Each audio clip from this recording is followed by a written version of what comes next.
I put my career first instead of supporting my struggling brother, and my family called me selfish. Later, a surprising discovery changed everything. I, a 22-year-old woman, hail from a family where expectations and sibling rivalry have profoundly shaped our dynamics. My parents, both diligent first-generation immigrants, dedicated themselves to providing a better future for my elder brother, Jackson, age 25, and me. My father, a software engineer alongside my mother, a high school teacher, emphasized the value of education and perseverance early in our lives. Our home constantly buzzed with the sounds of keyboard strokes and the aroma of coffee. My father would often work late on freelance projects to augment our family's earnings, while my mother devoted her weekends to grading and lesson planning. Their unwavering commitment was not only motivational, but also set a lofty standard for Jackson and me. A distinct memory is the day Jackson received his first C in math at the age of 12. I was 9. The silent disappointment from our father felt more daunting than any scolding. The subsequent months saw Jackson laboring over math problems at the kitchen table nightly, under our father's watchful eye, while I excelled in my studies, consistently securing straight A's. Although our parents' accolades were gratifying, I couldn't overlook Jackson's dejected posture whenever our mother proudly exhibited my report card. The disparity grew as we advanced into high school. Jackson battled to keep a B average, whereas I immersed myself in every conceivable academic club and started triumphing in scholarly contests. Our parents increasingly celebrated my accomplishments, causing Jackson to become more reclusive. I offered to assist him with challenging subjects, but he dismissed my offers with a strained smile, insisting he was fine and urging me to focus on my pursuits. Reluctant to exacerbate his distress, I backed off. The tension reached its zenith the summer before Jackson's final high school year during a pivotal family meeting about college. Our parents presented detailed spreadsheets featuring top-tier universities, scholarship prospects, and potential majors leading to promising careers, underscoring the high expectations set for us. Jackson sat in silence as our parents laid out their meticulously prepared plans for college, his expression taut with tension. Without warning, he erupted from his chair, knocking it to the ground as he stood. "I'm not going to college," he yelled. "I'm tired of trying to meet your impossible standards. I'll never be as smart as her," he exclaimed, pointing accusingly at me. The room fell silent, a heavy quiet that weighed on all of us. Both of our parents were visibly shocked, and I was caught between feelings of guilt for unintentionally contributing to his distress and a sense of relief that the family tension had finally been brought to light. The following year proved challenging. Jackson barely managed to graduate high school and decided to take a gap year to sort out his future, a decision our parents accepted with great reluctance. Meanwhile, I embarked on my journey to a prestigious university, funded by a full scholarship. Though excited about the opportunities ahead, I felt a pang of guilt for leaving Jackson in such a state of uncertainty. At university, I immersed myself in academics and extracurriculars. I joined the robotics club, volunteered at a STEM program for disadvantaged youth, and secured competitive internships each summer, which thrilled my parents. However, our weekly phone calls often devolved into discussions of Jackson's ongoing struggle to find his path. He drifted between various part-time jobs as a barista, retail clerk, and delivery driver, never staying long in one place. Eventually, he moved out of our parents' house to live with friends in a modest apartment, eager to prove his independence. The worry in our mother's voice became a constant whenever she spoke of him, echoing my own concerns. As I entered my junior year, I focused on securing what I considered the pinnacle of internships at Tech Infra, a leader in the tech industry. The application process was intense, featuring multiple interview rounds. Jackson's voice brimmed with excitement, more than I had heard in a long while. "Sis, I figured it out," he burst out. "I know what I want to do with my life." He shared his vision of starting a gourmet grilled cheese sandwich food truck, a passion reignited after assisting a friend at a local festival. Cooking had always been his joy, a fact I'd overlooked amid my academic pursuits. Hearing the enthusiasm in his voice was truly uplifting. However, what followed next was a request that dropped like a bombshell. "I need your help to get this off the ground," Jackson said. "You're great with numbers and organizing. Could you postpone your internship and spend the summer helping me launch the food truck? I know we could make this a success together." My heart sank at the thought. While I wanted to support Jackson's dream, the idea of foregoing my internship felt like a gut punch. It was a once-in-a-lifetime opportunity that could define my career. Torn, I responded hesitantly. "Jackson, I I don't know if I can do that. This internship is really important to me, but perhaps I can assist you remotely or maybe on weekends. There was a long, unsettling silence on the other end. When Jackson finally spoke, his tone had chilled. Right, I should have known better than to ask. I wouldn't want you to sacrifice your perfect future for your screw-up brother. Before I could reply, he ended the call. I was left staring at my phone, reeling from the impact. The following days were chaotic, filled with calls and messages from my family. Jackson had informed our parents about his plan and my hesitation to help. Surprisingly, they urged me to Last week, amidst a routine workday, my supervisor took me aside to share some encouraging news. She was impressed with my performance and hinted at a potential job offer after the internship concluded. The possibility was as exhilarating as it was daunting. Meanwhile, back at home, the family dynamics remained tangled. Jackson proceeded with his food truck venture without my assistance, persuading our parents to invest heavily in his idea. They tapped into their retirement funds, convinced this could be his big break. This revelation came to light during one of our now regular family video calls. Despite expressing my concerns, Dad dismissed them, confident in Jackson's vision, while Mom seemed less assured but remained silent. Regrettably, Jackson's business endeavors weren't meeting expectations. He grappled with the operational challenges of managing a food truck, from securing the necessary permits to handling inventory. His rare setups attracted minimal customer interest, revealing a critical oversight in his planning. While his grilled cheese was decent, he hadn't accounted for the intense competition or the significance of a distinct selling prop. About 2 weeks ago, the strain of his struggles culminated in a distressing incident. Late one night, a distraught call from my mom detailed how Jackson had endured a particularly dismal sales day. He chose a location he believed would be bustling, yet it drew scarcely any customers. To compound the issue, he overstocked, leading to considerable food waste. Returning home defeated, Jackson discarded his apron and broke down, overwhelmed by the pressures and his underestimations. Hearing of his breakdown was heart-wrenching. Despite our differences and recent disagreements, Jackson was still my brother, and it pained me to see him in such distress. Nevertheless, a part of me couldn't shake off a sense of validation. Had I abandoned my internship to join his venture, I might have been ensnared in a similar predicament, potentially sacrificing a summer of significant professional growth for an uncertain family project. In an effort to assist, I proposed to review Jackson's business finances and marketing strategy over the upcoming free weekend, hoping my analytical skills might pinpoint areas for improvement. However, when I broached this idea during our next family call, Jackson's reaction was far from receptive. "Oh, now you want to help?" he snapped bitterly. "Now that my business is failing, you swoop in with your fancy internship brain to save the day? I don't need your pity or your know-it-all advice."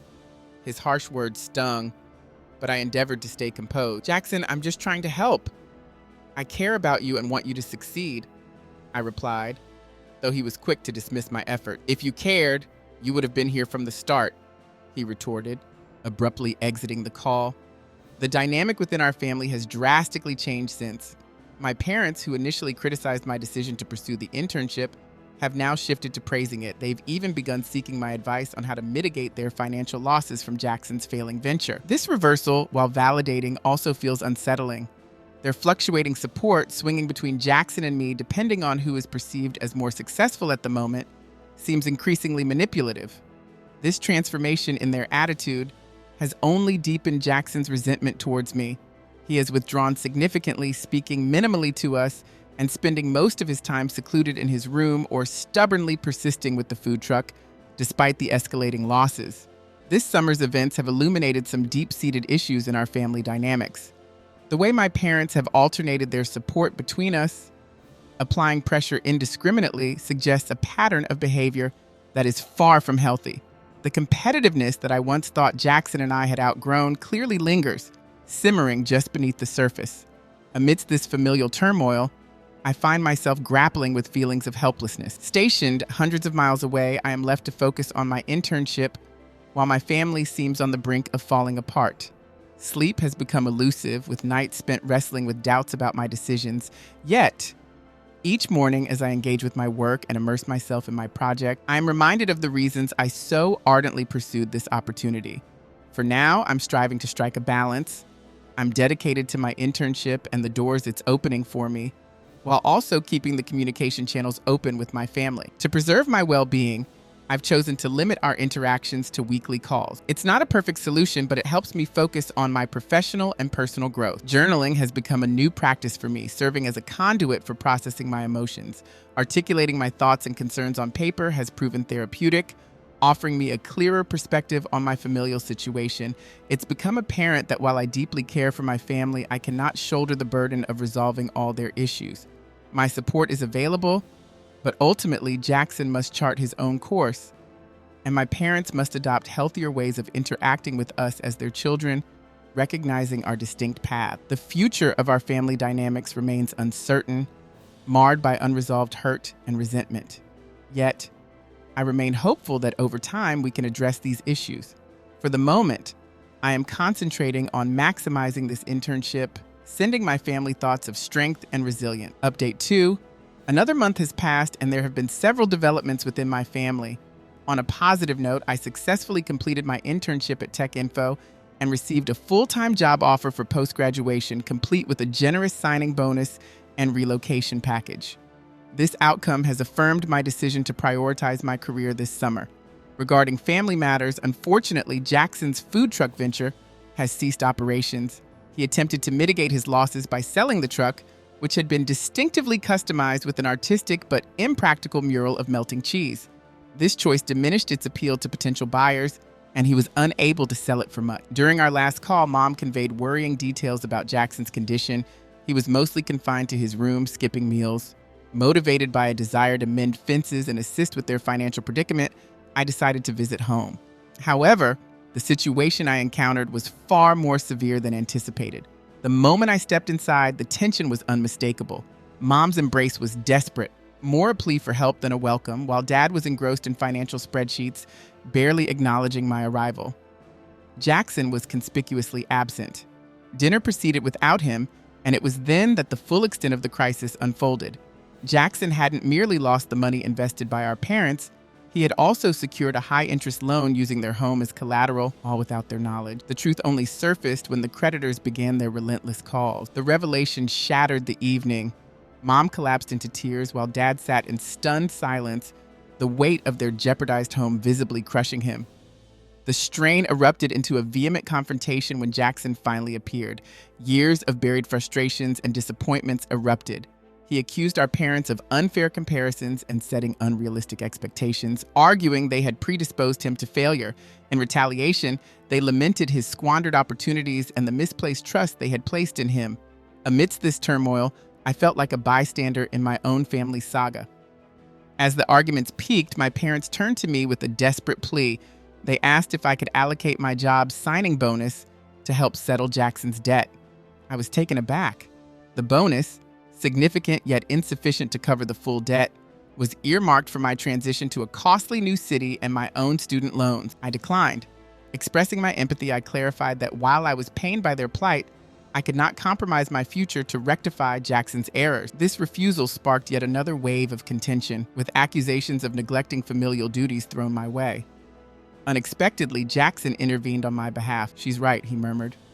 "I made this mess." His unexpected defense marked a poignant, albeit tense, moment of acknowledgement and responsibility. "It's not fair to expect her to clean it up," Jackson asserted, marking the first time in many months that we found ourselves aligned in an argument. After tensions eased, Jackson and I decided to take a walk around our old neighborhood. It was a warm evening reminiscent of those childhood days spent chasing fireflies. As we strolled, Jackson confided in me about his lifelong feelings of inadequacy, always being measured against me. He revealed that the food truck venture was a last-ditch effort to validate himself to our parents and to me. "I thought if I could make it work, maybe I'd finally be worth something in their eyes," he said, dejectedly kicking a pebble along the sidewalk. "But I just ended up making everything worse." In turn, I opened up about my own pressures, the constant need to maintain a facade of perfection and the isolation that comes with it. "I know it might not look like it, but I sometimes feel like a fraud too," I confessed. "Like, if people really knew how much I struggled to keep up my grades, they'd see I'm not as smart as they think." Our conversation, raw and honest, felt like a pivotal first step toward mending our relationship as siblings, independent of our parents' expectations. Back home, our parents began consulting financial advisors to navigate the debt crisis without risking our family home. I contributed by exploring debt consolidation options and assisting in budget planning, ensuring my involvement was helpful but didn't compromise my financial future. This ordeal underscored the underlying dysfunction in our family dynamics, revealing just how much healing and work lay ahead for all of us. I've since maintained a careful balance, supporting my family from a distance while focusing on my own path. It's a challenging equilibrium, but I remain optimistic about forging healthier familial bonds. Update 3. 6 months have elapsed since my last update.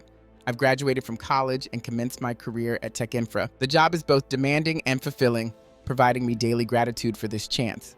I'm currently involved in a project focused on developing sustainable energy solutions, an endeavor that's both meaningful and exhilarating. As for my family, our journey has been a tumultuous one, filled with a spectrum of emotions and significant events. After my last trip home, my parents acknowledged the necessity of professional guidance to tackle their financial predicament. They consulted with a financial advisor and a lawyer who helped them negotiate with the creditors and salvage our family home.